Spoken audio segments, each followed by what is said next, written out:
Ang huling habilin ng aking anak ay binasa sa harap ng lahat. Sa isang maliit na kwarto sa punerarya kung saan ang amoy ng mga bulaklak ay halo-halo sa amoy ng kalungkutan, doon ipinamigay ang lahat ng pinaghirapan niya sa buong buhay niya. Ang bahay na ipinundar niya sa Quezon City, ang mga investment account na naglalaman ng milyon-milyon, ang kanyang life insurance na nagkakahalaga ng 150 milyong piso. 150 milyon, lahat iyon napunta sa kanya, sa aking manugang, si Isabela. At para sa akin, ang ama na nagpalaki sa kanya, ang ama na nagtrabaho ng doble kayod sa planta ng Toyota sa loob ng 40 taon para lang mapag-aral siya, ang ama na nagturo sa kanya kung paano maging isang mabuting tao, isang luma at gamit na Toyota Hilux. Iyon lang, iyon ang pamana sa akin, isang pickup na may higit 150,000 kilometro na ang natakbo. Naramdaman ko ang tingin ng lahat, ang awa sa mga mata ng aking mga kapitbahay, ang pagtataka sa mukha ng aking mga kasamahan sa trabaho, kahit si Aling Nena at Mang Ben, mga kaibigan ko na parang pamilya na ang turing sa akin, ay hindi makapaniwala.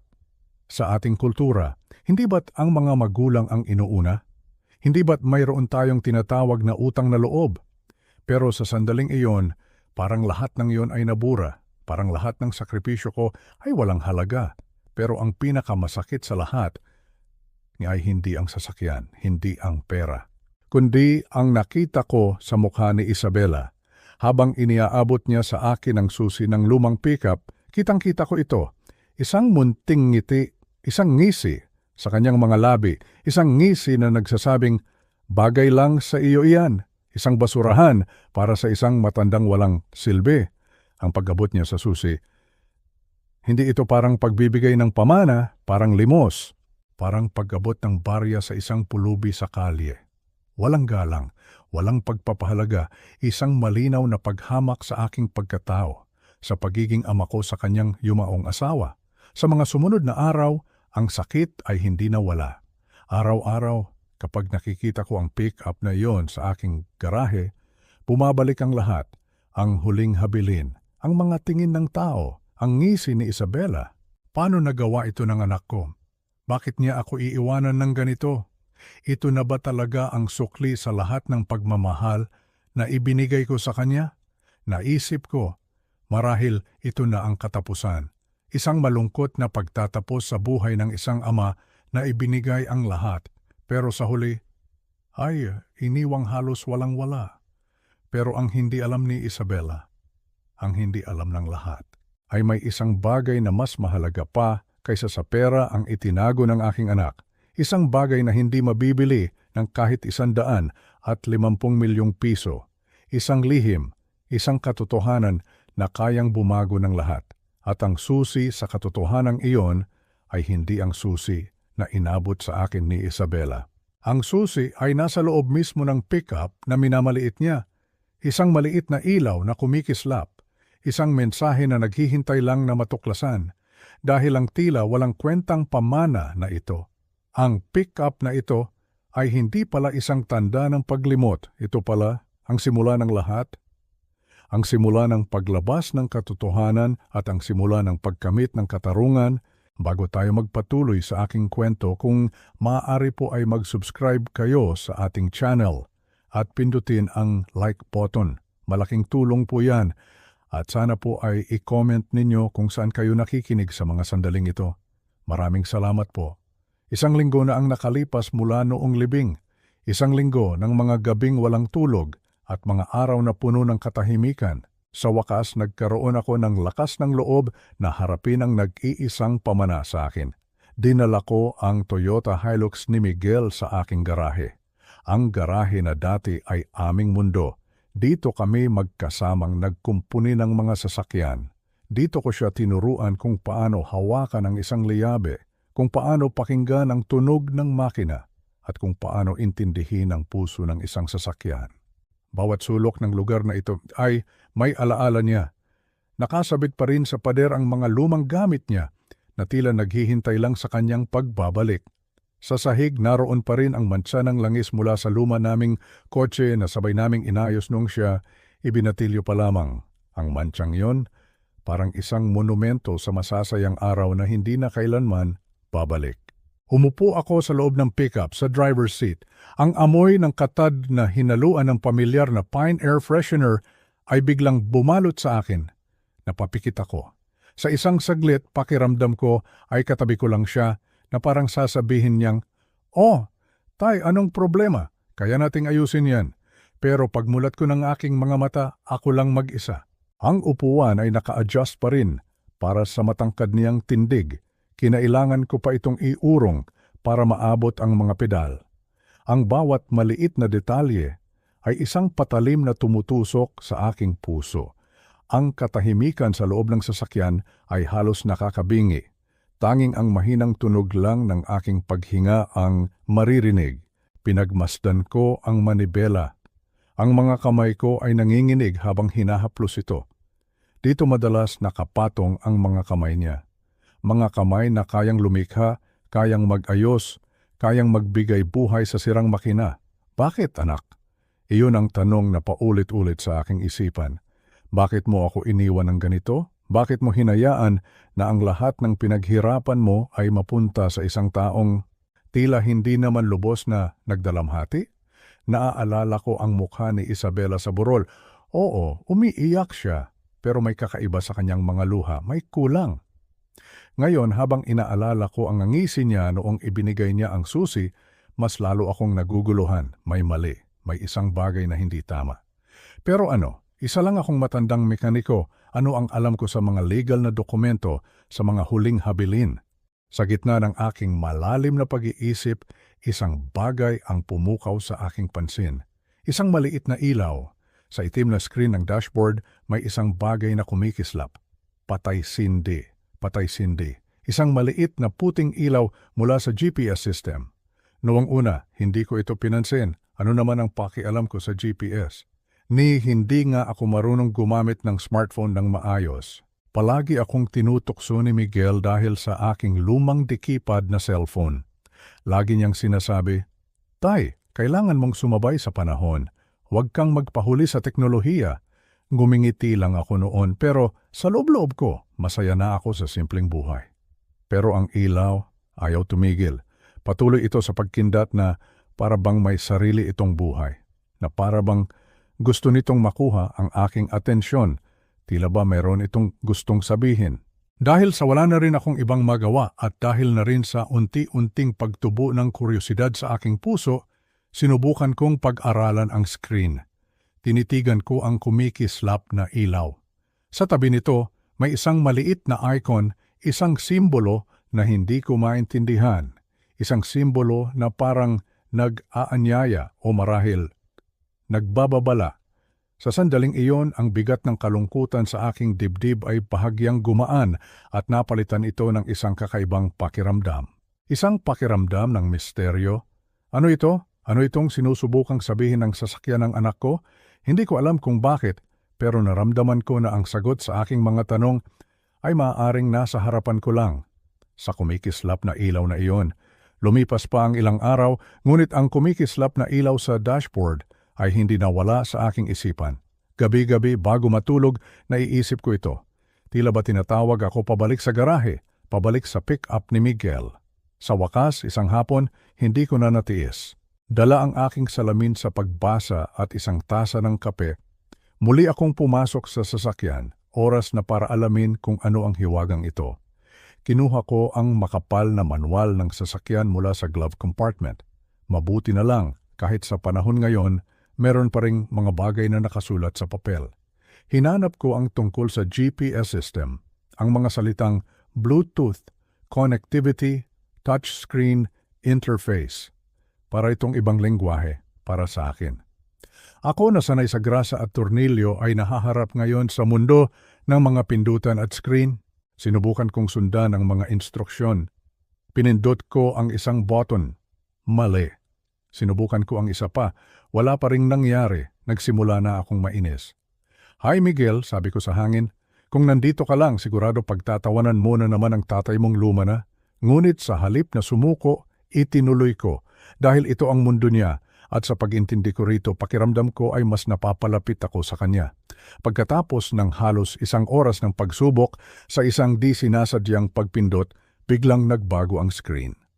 Nawala ang kumikislap na ilaw at napalitan ito ng isang mapa ng Metro Manila. Lumabas ang mga karaniwang pagpipilian, home, work, recent destinations. Aalisin ko na sana ang aking kamay sa pag-aakalang wala lang itong kwenta nang may isang salita sa pinakababa ng listahan ang nakakuha ng aking pansin. 2 salita, nakasulat sa paraang pamilyar, sa paraan ng pagsulat ng aking anak. Pamana ni Itay, di legacy ni Itay. Biglang bumilis ang tibok ng aking puso. Ang mga kamay ko nagsimulang manginig. Dahan-dahan, itinaas ko ang aking daliri at marahang pinindot ang mga salitang iyon. Lumabas ang isang set ng mga numero at letra, mga coordinate tulad ng nakikita ko sa mga pelikula. Hindi ko ito maintindihan, isang lugar na hindi pamilyar, ngunit sa ilalim ng mga numero may isa pang simbolo, isang maliit na icon ng isang audio file, isang recording. Ang puso ko ay parang sasabog na sa kaba. Ang pakinggan, ang boses niya muli. Hindi ko alam kung kakayanin ko.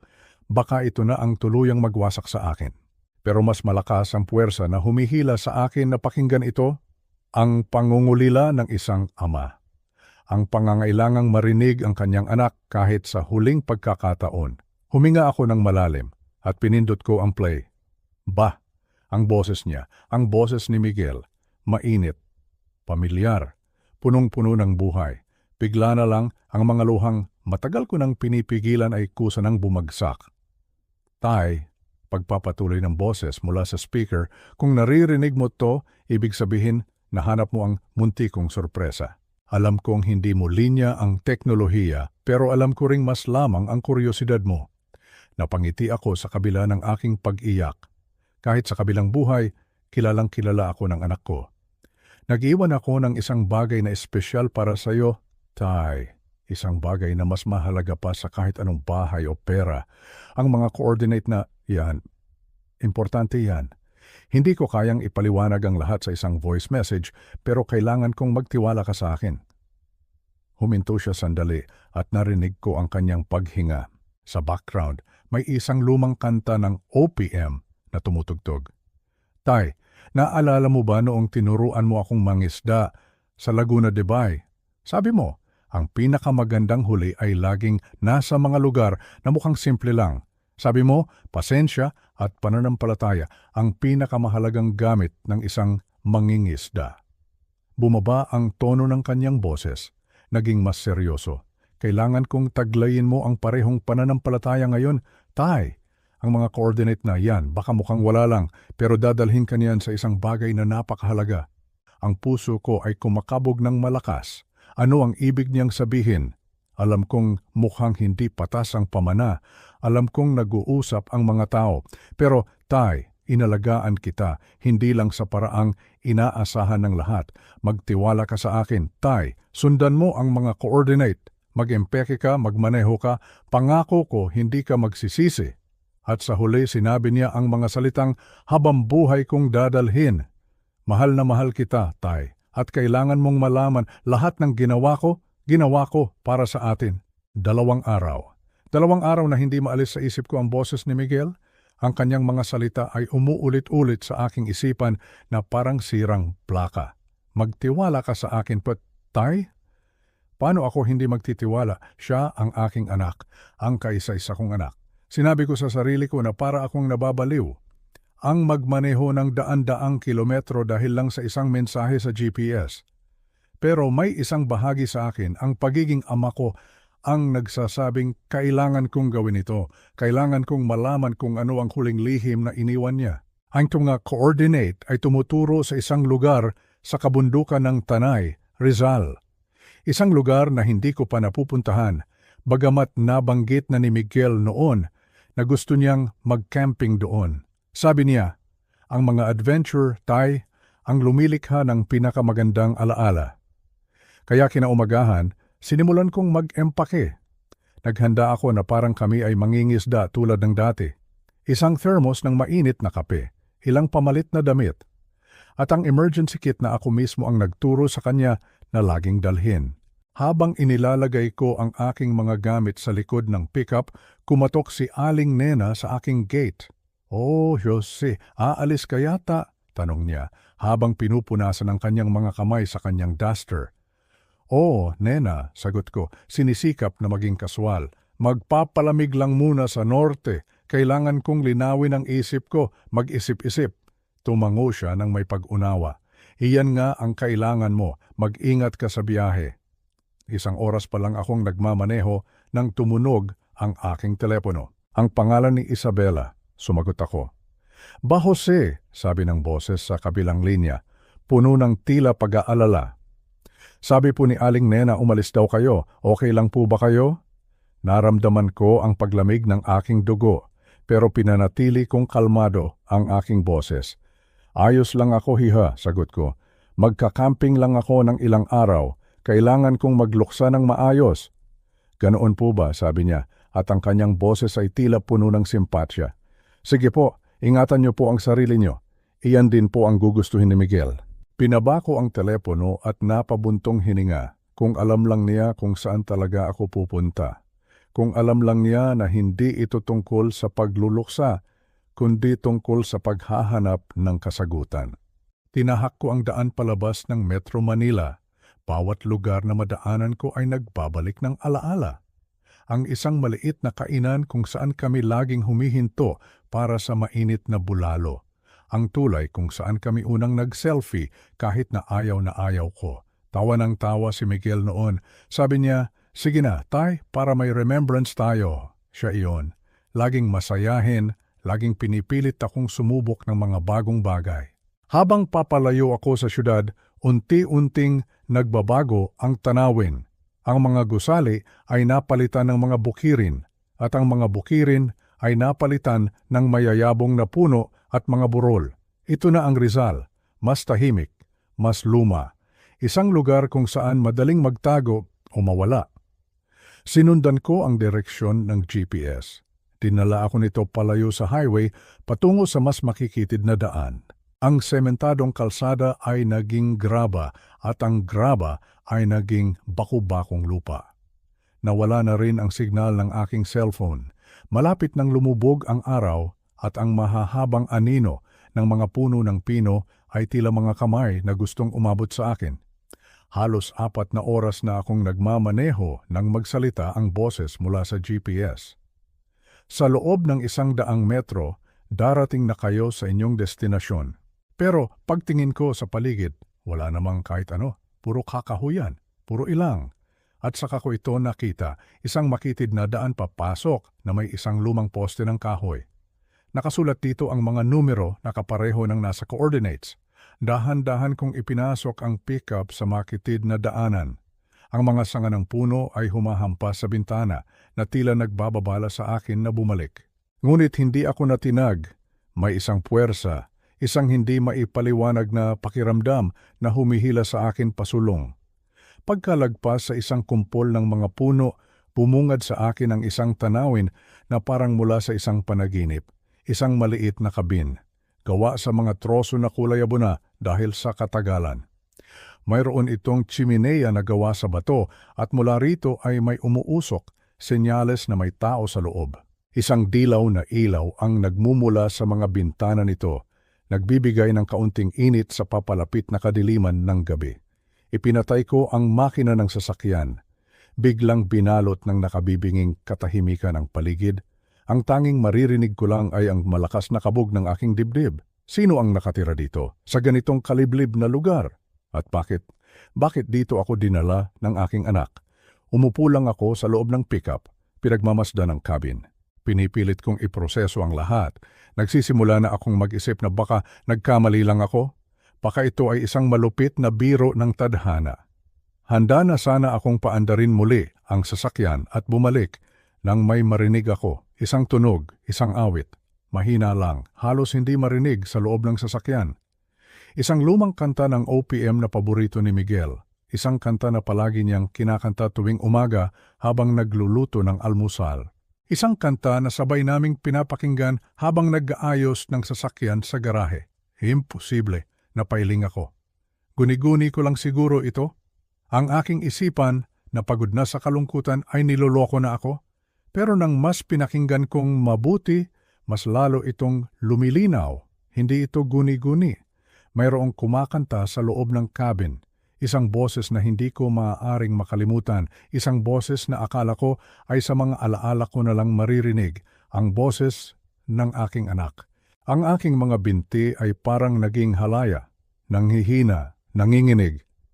Bumaba ako mula sa pickup. Ang malamig na hangin ng gabi ay yumakap sa akin pero hindi ko ito naramdaman. Ang bawat hakbang ko palapit sa kabin ay parang paglakad sa kumunoy. Ang aking isip ay sumisigaw na tumakbo, na umalis, dahil ang nangyayari ay hindi makatotohanan. Pero ang puso ko, ang puso ng isang ama, ay patuloy na humahakbang palapit sa imposible. Huminto ang pag-awit.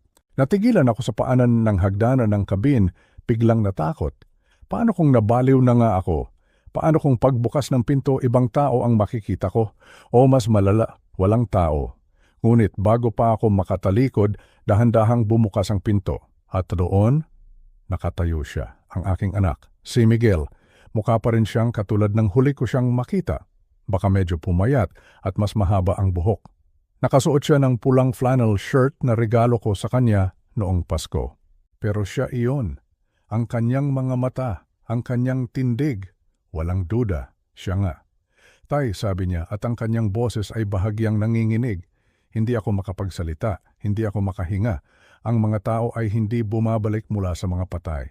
Nakita ko ang police report, dumalo ako sa kanyang libing. Pinanood ko habang ibinababa ang kanyang kabaong sa lupa. Tay, ako nga to, sabi niya ulit, dahan-dahang humahakbang palapit sa akin. Hindi, ang salitang lumabas sa aking bibig ay isang mahinang bulong. Hindi, inilibing ka namin. Nandun ako. Tay, pakiusap, inabot niya ang kanyang kamay. Hayaan mo akong magpaliwanag. Umatras ako. Hindi ito totoo, nag-hallucinate lang ako. Hindi ka nag-hallucinate, Tay, sabi niya, at nakita ko ang mga luha na namumuo sa kanyang mga mata. Hawakan mo ang kamay ko, Tay. Totoo ako.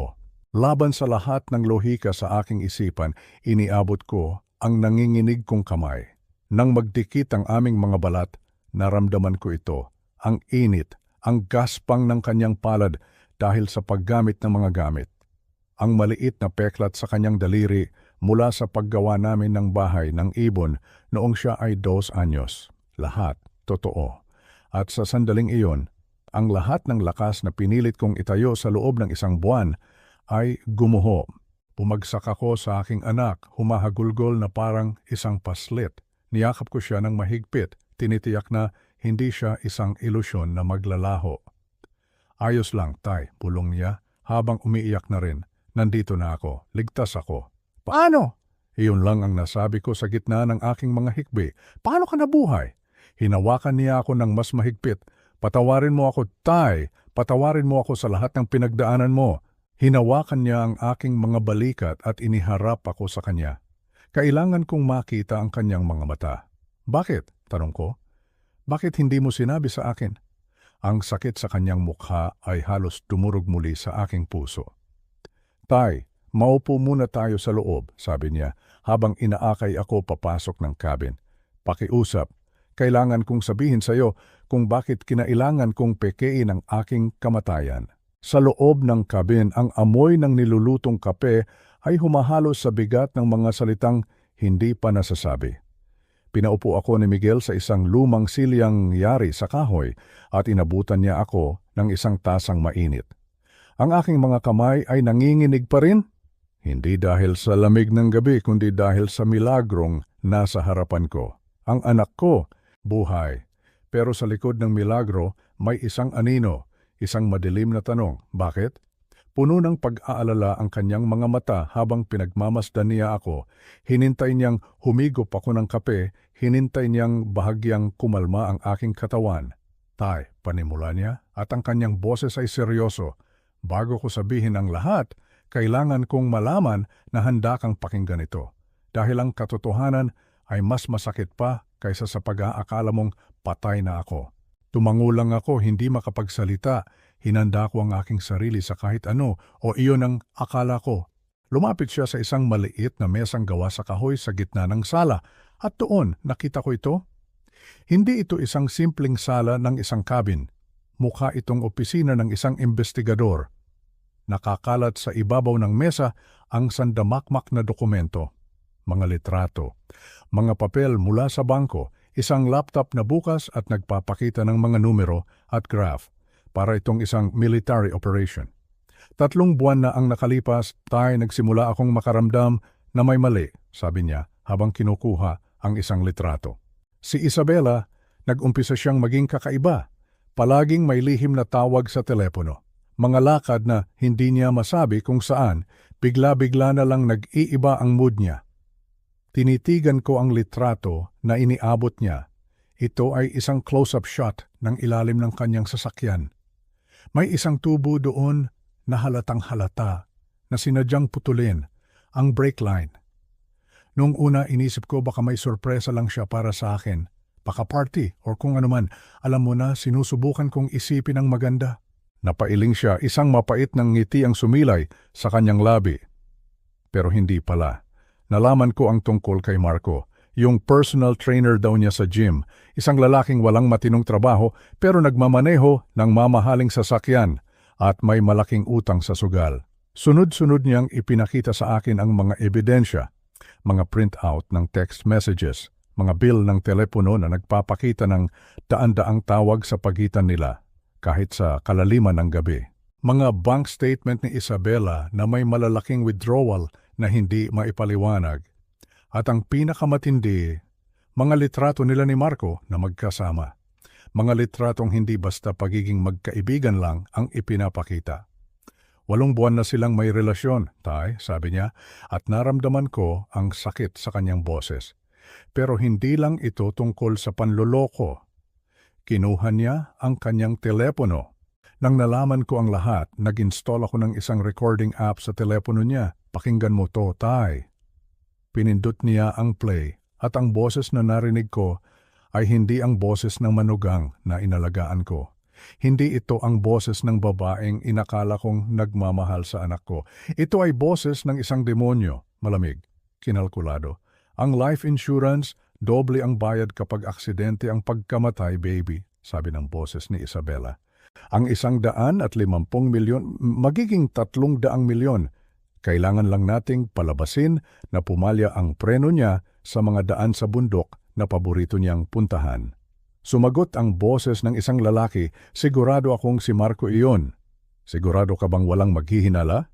At tumawa si Isabela. Isang tawang nagpayelo sa dugo sa aking mga ugat. Sino ang maghihinala sa isang nagluluksan niyang asawa? Magiging sawi ako. Isang byuda na kailangan ng karamay. Naramdaman kong parang nasusuka ako.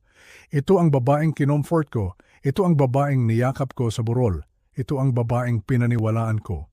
Mayroon pa, sabi ni Miguel, at ang kanyang mukha ay nagdilim. May plano rin sila para sa iyo. Pinatugtog niya ang isa pang recording. Kapag nawala na rin ang matanda, mapapasa atin na ang lahat, sabi ulit ni Isabela. Ang mga patent pa lang niya nagkakahalaga na ng daan-daang milyon. Atake sa puso, stroke, kahit anong bagay na angkop sa edad niya. Doon na ako napasuntok sa mesa, ang galit, ang poot. Hindi ko na mapigilan. Gusto rin nila akong patayin para sa pera. Sinubukan nila akong patayin 3 linggo na ang nakalipas, pagpapatuloy ni Miguel at ang kanyang mga kamay ay nakakuyom. Sinabutahin nila ang preno ko bago ang camping trip ko dapat. Inaasahan nilang mahuhulog ako sa bangin at mamamatay. Tumingin siya sa akin at nakita ko ang takot at determinasyon sa kanyang mga mata. Pero natuklasan ko ang ginawa nila noong nag-pre-trip inspection ako. Doon ko nalaman na kailangan kong mawala. Kailangan kong palabasin na patay na ako. Ipinaliwanag niya kung paano niya isinagawa ang lahat.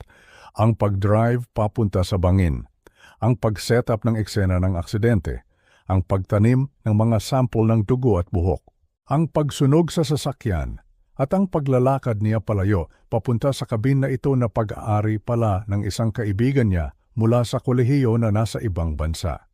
Habang nakatingin ako sa lahat ng ebidensya, isang bagay ang naging malinaw. Ang babaeng akala ko ay pamilya, ay isang halimaw na nagtangkang pumatay sa aking anak at nagpaplanong patayin din ako. Tumingin ako kay Miguel. Ang kalungkutan sa aking puso ay napalitan ng isang bagay na mas malakas, poot, at isang matinding pagnanais para sa hustisya. Ano ang gagawin natin ngayon, anak? Tanong ko. Paano natin itatama ang lahat ng ito? Sumandal si Miguel at nakita ko sa kanyang mga mata ang isang malamig na determinasyon. Isang determinasyon na minana niya sa akin.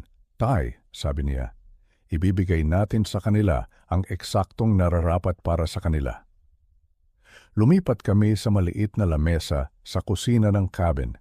Inilatag namin ang lahat ng ebidensya na parang mga sundalong naghahanda para sa isang giyera. Habang nagtatrabaho kami ng magkatabi ni Miguel, pumalik ang mga alaala ng mga Sabado ng hapon sa aking garahe. Mga araw kung kailan, tinuturuan ko siyang mag-assemble muli ng mga makina. Ang pakiramdam na iyon ng pagiging isang team ay bumalik. Sige anak, sabi ko, habang isinusuot ang aking salamin sa pagbasa. Tingnan natin ito na parang isang sirang makina. Suriin natin ang sira. Alamin natin kung anong mga gamit ang kailangan natin. Tumingin sa akin si Miguel at sa kanyang mga mata, nakita ko ang isang bagay na matagal ko nang hindi nakikita mula noong siya ay bata pa. Respeto. Tunay na respeto para sa karunungan ng kanyang matandang ama. Ang mga ebidensya, solid to, tay, sabi niya habang tinuturo ang mga dokumento. Pero walang kwenta ang ebidensya kung hindi natin ito maipipresenta ng tama. Kailangan natin ng pulis pero kailangan nating seryosohin nila tayo. Tay, legal akong patay. Kapag basta na lang akong sumulpot, baka ako pa ang pagbintangan ng insurance fraud. Sumandal ako sa aking upuan tulad ng ginagawa ko kapag may dala siyang sirang radyo sa akin noon. Anak, sabi ko, nag-iisip ka na parang isang engineer. Puro technical, walang sentido komon. Hindi tayo magsisimula sa pagsasabing buhay ka. Magsisimula tayo sa pagsasabing sila ay mga mamatay tao. Kumunot ang noon niya. Anong ibig mong sabihin, tay? Kilala ko si Inspector Santos sa ating lugar, paliwanag ko. Mabuting tao. 23 taon na sa serbisyo. Tatawagan ko siya. Sasabihin kong may mga hinala ako sa mga kilos ni Isabela, gisingin muna natin ang kanyang interes. Tumango si Miguel. Unti-unting nauunawaan ang aking punto. Tapos kapag nag-iimbestiga na siya, pagpapatuloy niya. Doon ka na papasok, sabi ko. Hindi bilang isang taong nagpanggap na patay, kundi bilang isang taong kinailangang magpanggap na patay para makaligtas sa pagpatay. Tinapik ko ang litrato ng preno. Self-defense, hindi fraud. Sa loob ng 3 oras, nagplano kami. Nagplano kami tulad ng dati naming pag-aayos ng sasakyan. Siya ang nagbibigay ng kaalamang teknikal, ako naman ang nagbibigay ng 4 na dekada ng karanasan sa pagintindi sa mga tao at sistema. Gumawa kami ng timeline. Inensayo namin ang mga posibleng pag-uusap. Inisip namin ang bawat posibleng problema. Bandang hating gabi, habang nagkakape kami, nagsalita si Miguel. Tayo, sabi niya, kailangan kong humingi ng tawad. Minaliit kita. Ikaw pa rin ang pinakamatalinong taong kilala ko. Naramdaman ko ang pagluwag ng isang bagay sa aking dibdib na matagal nang masikip. Anak, ang pagiging matalino ay wala sa diploma o patent. Nasa pagiging mapagmatyag at pagkakaroon ng sapat na malasakit para pag-isipan ang mga bagay-bagay. Nagtanong siya, Tay, nung nahanap mo yung GPS message, nagdalawang isip ka ba? Ngumiti ako. Anak, kilalang kilala mo ang tatay mo. Nung narinig ko ang boses mo, kahit anong puwersa ay hindi ako mapipigilan. Ngumisi siya. Inaasahan ko na yan, tay. Alam kong kung may isang taong sapat ang kuryosidad para sundan ang mga coordinate na yon, ikaw yon. Iniwan mo sa akin ang pick-up na yon dahil alam mong kakalkalin ko ang bawat sulok noon, di ba? Tanong ko, tumawa siya. Tay, pinanood kitang kalasin ang bawat makina na pag-aari mo. Inisip ko, baka isang linggo lang, mahahanap mo na ang GPS. Nagtrabaho kami hanggang mag-umaga, pinipino ang aming stratehiya. Ang plano, Babalik ako sa bahay, aarte na parang isang nagluluksa pa ring ama. Unti-unti, ipapahayag ko ang aking mga alalahanin tungkol kay Isabela, kay Inspektor Santos. Mananatiling nakatago si Miguel habang kumakalap pa ng karagdagang ebidensya. At pagkatapos, ilulunsad namin ang aming patibong. Tay, sabi ni Miguel habang sumisikat ang araw, kapag hinarap na natin sila, hayaan mong ako ang mas magsalita. Akala nila patay na ako. Iyon ang pinakamalaki nating bentahe. Tinapik ko ang kanyang balikat. Sige, anak. Bigyan natin sila ng isang leksyon na hinding-hindi nila malilimutan. 3 araw pagkatapos noon, nagmaneho ako pabalik sa Quezon City. Dala-dala sa aking isipan ang aming plano at ang apoy ng hustisya na nag-aalab sa aking puso.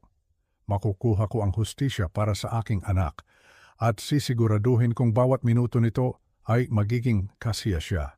Umuwi ako sa aming bahay na ibang tao na. Dala-dala ang isang lihim na babago sa lahat. Ang pagbabago ay hindi lang nasa aking isipan. Nakikita ito sa paraan ng aking paglakad paakyat sa hagdan ng aking bahay. Sa paraan ng pagtayo ng aking mga balikat. Sa kumpiyansa sa aking boses nang si Aling Nena ay nagmamadaling lumapit mula sa kanyang hardin. Jose, salamat sa Diyos at nakabalik ka na, sabi niya, habang pinupunasan ang kanyang mga kamay sa kanyang apron. Nag-umpisa na kaming mag-alala noong hindi ka pa bumalik kahapon. Pasensya na, Nena, sabi ko, habang kinukuha ang aking duffel bag mula sa pickup. Ang aking mga kilos ay may enerhiya na hindi ko naramdaman sa loob ng maraming buwan. Nalibang sa gubat, minsan, kailangan ng isang tao ng higit pa sa isang weekend para linawin ang isip.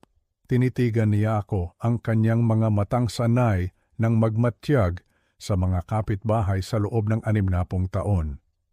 Mukhang mas maayos ka ngayon, puna niya. Mas kamukha mo na ang dati mong sarili. Ngumiti ako. Nakatulong ang camping, sariwang hangin, oras para mag-isip at alalahanin kung ano ang mahalaga. Hindi ako nagsisinungaling. Mas naramdaman kong ako ang aking sarili kumpara sa mga nakalipas na taon. Ang pagkakaroon ng isang layunin, ang pagbabalik ng aking anak, ang kaalaman na malapit ko nang itama ang lahat para akong muling isinaksak sa mundo. Lumapit din si Mang Ben mula sa kanyang talyer. May mansa ng grasa sa mga kamay at pag-aalala sa mukha. Mabutit nakabalik ka na, Jose. Kumusta ang labas? Payapa, Ben. Eksakto ang kailangan ko at parang nakaplano, tumunog ang aking telepono. Ang pangalan ni Isabela. Naramdaman ko ang isang alon ng kasiyahan sa kung gaano kaperpekto ang takbo ng lahat. Pa Jose, ang kanyang boses ay may tamang-tamang tono ng pag-aalala. Narinig ko po kay Aling Nena na nakabalik na kayo. Kumusta po ang camping trip ninyo? Hello, Hiha. Mabuti naman. Nakabuti sa akin.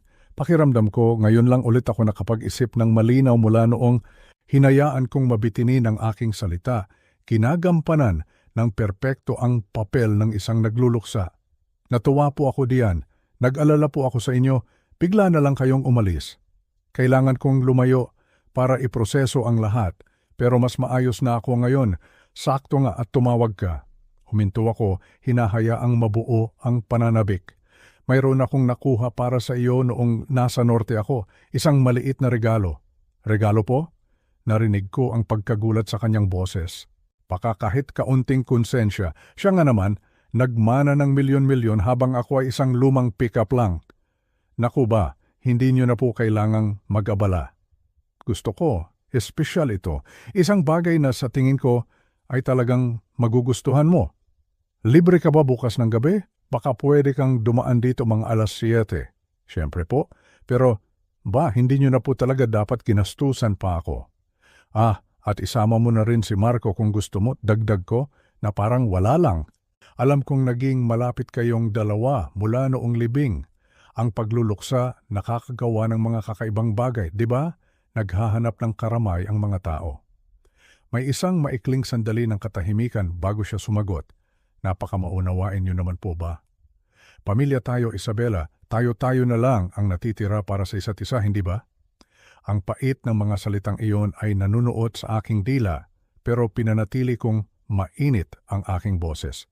Sige, bukas ng alas 7, pangako ko magugustuhan mo ang nahanap ko. Pupunta po ako at, Jose, salamat po sa pagiging maalalahanin. Siguradong ipagmamalaki kayo ni Miguel sa kung paano nyo hinaharap ang lahat. Pagkatapos kong ibaba ang telepono, tumayo ako sandali sa aking driveway. Tumingin ako sa bahay na ibinahagi namin ni Margaret sa loob ng 35 taon. Sa garahe kung saan ko tinuruan ang aking anak ng lahat ng alam ko tungkol sa pag-aayos ng mga sirang bagay. Bukas ng gabi, aayusin ko ang pinakamalaking problema sa lahat. Nakatingin pa rin sa akin si Aling Nena mula sa kanyang hardin. Kinawayan ko siya, isang kaway na mas totoo kaysa sa anumang kilos na ginawa ko sa mga nakaraang linggo. Ayos lang ba ang lahat, Jose? Sigaw niya. Ayos na ayos, Nena. Sa unang pagkakataon sa mahabang panahon, lahat ay eksakto kung saan ito dapat. Pumasok ako sa aking bahay na may ngiti sa aking mukha. Alam na sa loob ng 24 na oras, matatanggap ni Isabela ang sorpresa ng kanyang buhay. Dumating si Isabela na umaasang may matatanggap na regalo, pero ang regalong inihanda ko para sa kanya ay katarungan. Pumasok siya sa aking sala eksaktong alas 7 ng gabi. Nakasuot ng isang itim na bestida na marahil ay mas mahal pa kaysa sa buwan ng pensyon ko. Pinili, walang duda, gamit ang life insurance money ng aking anak. Sumunod sa likuran niya si Marco nakapamulsa sa kanyang mamahaling jacket. Mukhang mas gusto pang nasa ibang lugar. Pa Jose, hindi niyo na po sana kailangang mag-abala ng ganito, sabi ni Isabela, habang inililibot ang tingin sa kwarto gamit ang ensayadong ngiti na suot niya noong libing. Pero aaminin ko, naku-curious po ako sa misteryosong regalo ninyo. Pwede bang bilisan na natin to? Bulong ni Marco habang tinitingnan ang kanyang telepono. May kliyente ako ng alas 9, ikinumpas ko ang aking kamay patungo sa sopa. Maupo kayo. Gusto niyo ba ng kape o baka mas matapang pa? Okay na po ako ba? Sabi ni Isabela habang umuupo sa mismong unan kung saan siya umupo ilang linggo na ang nakalipas, nagpupunas ng peking luha at tumatanggap ng pakikiramay. So, kumusta po ang camping trip? Tanong niya. Eksakto ang kailangan ko, sagot ko, hindi nagmamadali. Ninanamnam ang bawat sandali. Minsan, kailangan ng isang tao na lumayo sa mga pamilyar na lugar para makita ang mga bagay ng malinaw. Ang gubat, may paraan ito para ilagay ang lahat sa tamang perspektibo. Umikot ang mga mata ni Marco. Makinig ka, Holo. Hindi kami naparito para sa isang nature documentary. Nasaan na yung regalo? Ngumiti ako sa kanyang pagkainip. Tama ka, Marco. Pag-usapan na natin ang regalong iyon. Lumapit ako sa coffee table kung saan maingat kong inayos ang ilang bagay. Walang masyadong halata, sapat lang para simulan ang usapan. Nakakatuwa kung paano gumagana ang buhay, ano? Akala mo na wala na sa'yo ang lahat, tapos may matutuklasan kang isang bagay na babago sa lahat. Ang ngiti ni Isabela ay bahagyang kumupas. Ba, napaka-misteryoso niyo naman po. Ako ba? Kinuha ko ang isang nakaprint na mapa. Sa camping trip ko, sinundan ko ang ilang coordinates na nahanap ko. Mga interesanteng coordinates. Coordinates po? Ang boses ni Isabela ay may bahid na ng kaba kahit sinusubukan niyang itago ito. Mula sa pickup ni Miguel, alam mo naman iyon, mahilig sa gadgets. Palaging may pinoprogram sa GPS na iyon. Inilatag ko ang mapa, tinuturo ang isang bilog na lugar sa kabundukan ng Rizal. Ang mga coordinate na ito, dinala ko sa pinakaliblib na lugar na maiisip mo. Si Marco ay hindi na mapakali. So, anong meron kung mahilig mag-camping ang patay mong anak? Hindi ko siya pinansin. Nakatuon ang aking mga mata kay Isabela. Ang kanyang mukha ay namumutla na.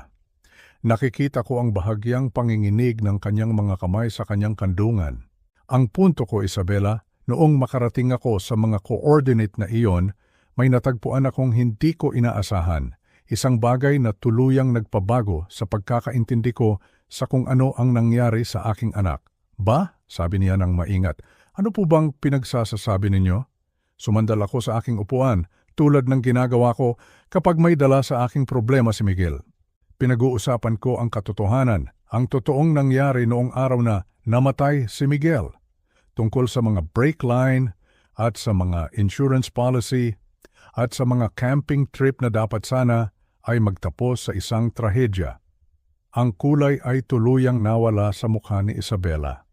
Tumayo si Marco pero itinaas ko ang aking kamay. Umupo ka, Marco. Magsisimula pa lang ang magandang parte. Tumingin ako ng diretsyo kay Isabela. Pinapanood ang unti-unting pagguho ng kanyang mundo. Nakikita mo, ang regalong nahanap ko ay hindi isang bagay na maibabalot sa isang kahon. Hindi ito isang bagay na nabili ko sa isang tourist shop. Hindi ko po maintindihan kung ano. Pinutol ko siya. Ang regalo ay hindi kung ano ang binili ko, Isabela. Ito ay kung sino ang natagpuan ko. Huminto ako. Hinahayaang manatili sa hangin ang aking mga salita. Natagpuan ko ang aking anak at siya ay buhay na buhay. Ang hitsura sa mukha ni Isabela nang bumukas ang pinto ng silid ay sapat ng kabayaran sa lahat ng sakit na idinulot niya. Dahan-dahang bumukas ang pinto at lumabas si Miguel sa sala na parang isang multo na nagbalik. Ang baso ng alak ni Isabela ay nahulog mula sa kanyang mga kamay na basag sa sahig habang nakatitig siya sa imposibleng tanawin sa kanyang harapan. "Hello, asawa ko," sabi ni Miguel ng mahinahon. Ang kanyang boses ay wala ng anumang init para sa kanya. "Na-miss mo ba ako?" Hindi. Paurong na gumapang si Isabela sa sopa, ang kanyang mukha ay puting-puti na parang papel. "Imposible to. Patay ka na?" Nakita ko ang sasakyan. Ang apoy. Tumalon si Marco, umaatras patungo sa pinto. "Ano to? Anong klaseng kalokohan to?" "Ang tanging kalokohan dito," sabi ko, habang tumatayo na may enerhiyang hindi ko naramdaman sa loob ng maraming taon, ay ang pag-aakala ninyong makakatakas kayo sa pagpatay. At sa hudyat na iyon, pumukas ang pinto sa harapan at pumasok si Inspector Santos kasama ang dalawang unipormadong pulis. "Isabela Parker, Marco Brennan," anusyo ni Inspector Santos.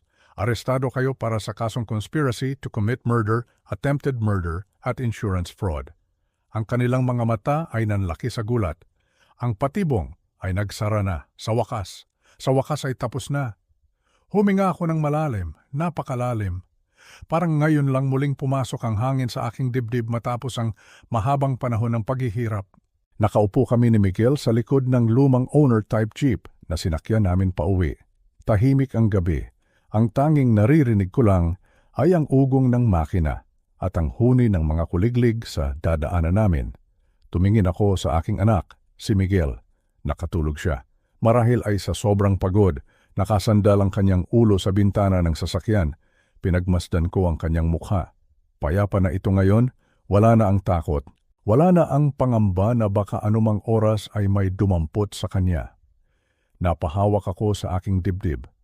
Salamat, maraming salamat sa Diyos. Hindi ko mapigilang balikan ang nangyari kanina sa korte. Ang tunog ng maso ng hukom.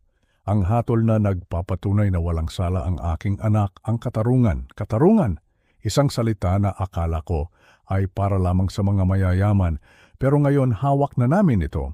Hiin ko mga taong nga nagtangkang umapi sa amin, ang mga nagnakaw ng ideya ni Miguel ay pagbabayarin na ng batas. Sila ay makukulong. Sila ay magbabayad ng danyos. Dahan-dahang iminulat ni Miguel ang kanyang mga mata. Napansin niyang nakatitig ako sa kanya. Ngumiti siya. Isang ngiti na abot hanggang sa kanyang mga mata. "Tay," bulong niya. "Uwi na tayo." Tumango ako at tinapik ang kanyang balikat. "Oo anak, uwi na tayo." Nang makapasok ang aming sasakyan sa aming barangay, hindi ko inaasahan ang aking madadatnan. Akala ko ay tulog na ang lahat dahil gabi na. Pero nagkamali ako. Maliwanag ang buong kalsada. May mga nakasabit na banderitas kahit hindi naman pista. Ang mga ilaw sa tapat ng bawat bahay ay nakabukas. At sa tapat ng aming maliit na tarangkahan, nandoon sila, ang aming mga kapitbahay. Si Aling Rosa, na laging nagpapahiram sa akin ng bigas kapag gipit kami. Si Mang Carding, na kasama kong nagkakape tuwing umaga. Ang mga kalaro ni Miguel noon. Ang buong komunidad. Pagbaba namin ng sasakyan, sumalubong sa amin ang masigabong palakpakan. Hindi ito palakpak ng mga politiko. Ito ay palakpak ng mga taong nagmamahal sa amin. Palakpak ng tagumpay. Lumapit si Aling Rosa at niyakap si Miguel ng mahigpit. Parang sarili niyang anak ang niyakap niya.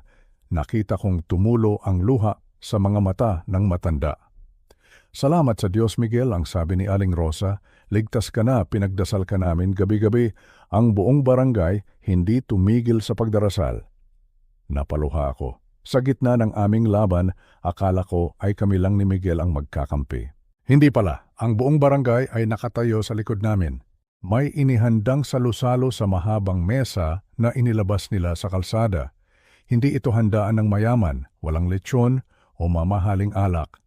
Pero para sa akin, ito ang pinakamasarap na hapunan sa buong mundo. May mainit na sabaw ng tinola na niluto ni Mang Carding. May pancit bihon na niluto naman ni Aling Tessie. May mga kakanin, biko, suman, puto. Amoy na amoy ko ang gata at asukal. Ang bawat pagkain ay galing sa puso ng aming mga kapitbahay. Bawat isa ay nag-ambag, kahit maliit, para lang maipagdiwang ang pagbabalik ni Miguel. Umupo kami at kumain. Ang sarap ng pagkain kapag maluwag ang iyong kalooban. Ang sarap ng tawanan. Ang sarap pakinggan ng mga kwentuhan na walang halong takot. Habang pinapanood ko si Miguel na nakikipagtawanan sa kanyang mga kababata, naramdaman ko ang isang mainit na kamay sa aking balikat. Si Paring Kiko. Pare, sabi niya sabay abot ng isang basong kape, bilib ako sa inyo, hindi kayo sumuko. Tinanggap ko ang kape, mainit, matapang. Wala naman kaming ibang choice, pare. Anak ko yan eh. Kahit anong mangyari, ipaglalaban ko. Tumango si Paring Kiko.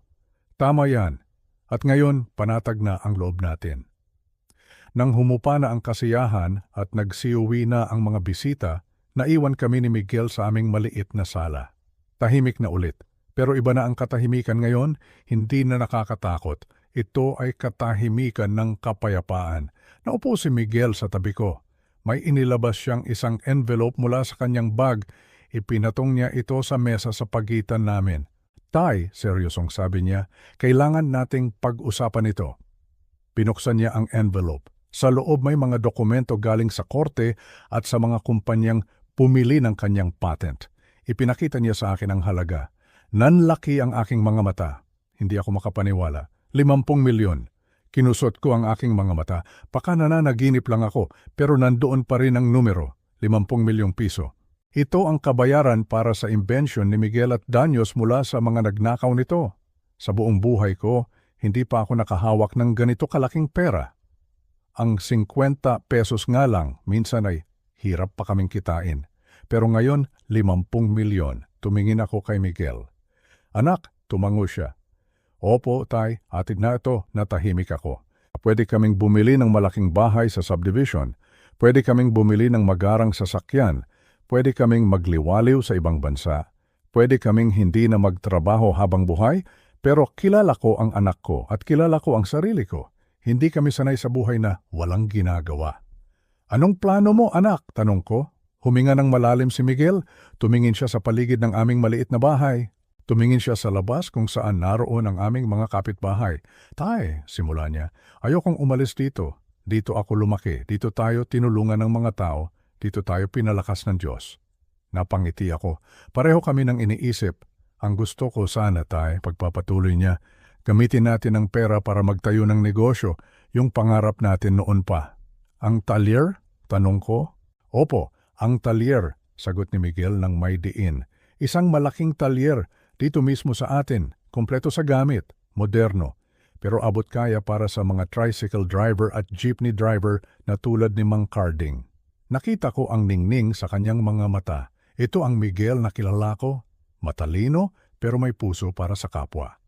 Hindi lang yun, tay, dagdag pa niya, gusto kong magtayo tayo ng maliit na training center sa tabi ng talyer. Tuturuan ko ang mga tambay dito sa atin na maging mekaniko. Tuturuan ko sila tungkol sa makina para magkaroon din sila ng hanap buhay, para hindi na sila magutom. Naramdaman ko ang pag-iinit ng sulok ng aking mga mata. Ito ang aking anak, hindi nilamon ng pera ang kanyang pagkatao, mas lalo pa itong tumibay. Napakaganda ng plano mo, anak. Sabi ko, garal-galang boses. Sige, tumawa siya. Pwede, tay, pwede. Tumayo ako at lumapit sa aming munting altar. Nandoon ang larawan ng nanay ni Miguel. Sinindihan ko ang maliit na kandila. Nakikita mo ba ito, mahal? Bulong ko sa hangin. Ang galing ng anak mo. Ang galing-galing niya. Humarap ako muli kay Miguel. Alam mo anak, sabi ko habang naupo ulit sa tabi niya, noong bata ka pa, lagi kong iniisip kung ano ang maipapamana ko sa iyo. Wala naman tayong lupa, wala tayong alahas, wala tayong bangko. Hinawakan ko ang kanyang kamay. Magaspang na rin ito, tulad ng sa akin. Kamay namang gagawa. Akala ko noon, bigo ako bilang ama dahil wala akong maibibigay na yaman sa iyo, pag-amin ko. Pero ngayon, na-realize ko na mali pala ako. Maling-mali ako. Tinitigan ko siya sa mata. Gusto kong tumatak sa isip niya ang sasabihin ko. Ang perang yan, yang 50 milyon, mauubos din yon. Ang talyer, pwedeng maluma. Ang bakal, pwedeng kalawangin. Tumigil ako sandali para bigyang diin ang susunod kong sasabihin. Pero ang tunay na pamana, Miguel, ay hindi pera. Ang tunay na pamana ay ito. Tinuro ko ang aming dibdib. Ang puso na marunong magmahal. Ang pamilya na hindi nag-iwanan. Ang mga kapitbahay na handang dumamay. At higit sa lahat, ang pananampalataya sa Panginoon na hindi natitinag. Nakita kong namula ang mga mata ni Miguel. Yumuko siya at nagmano sa akin. Salamat tay, bulong niya. Kayo ang nagturo sa akin yan. Kayo ang tunay na yaman ko. Niyakap ko siya. Sa labas nagsimula ng tumahol ang mga aso. Hating gabi na. Pero sa loob ng aming bahay maliwanag pa rin ang lahat. Hindi dahil sa ilaw ng bumbilya, kundi dahil sa pag-asa. Bukas magsisimula na ang trabaho. Maghahanap kami ng lupa. Bibili ng mga gamit. Kukuha ng mga permit. Marami pang gagawin, marami pang pagsubok. Pero ngayon gabi, matutulog kami ng mahimbing. Wala ng pulis na kakatok. Wala ng abogado na mananakot. Wala ng pangamba. Tanging ang Diyos, ang aming pamilya at ang magandang bukas na naghihintay. Pinatay ko ang ilaw sa sala. Matulog na tayo, anak, sabi ko. Opo tay, good night po, sagot ni Miguel habang papasok sa kanyang kwarto. Humiga ako sa aking banig. Tumingin ako sa kisame. Pinulong ko ang huling dasal bago pumikit. Panginoon, maraming salamat po. Kayo na po ang bahala sa amin bukas. Alam kong hindi niyo kami pababayaan. Amen. At sa wakas, ipinikit ko ang aking mga mata, payapa, puno ng pag-asa. Ito ang aming bagong simula. Tapos na ang dilim, umagana.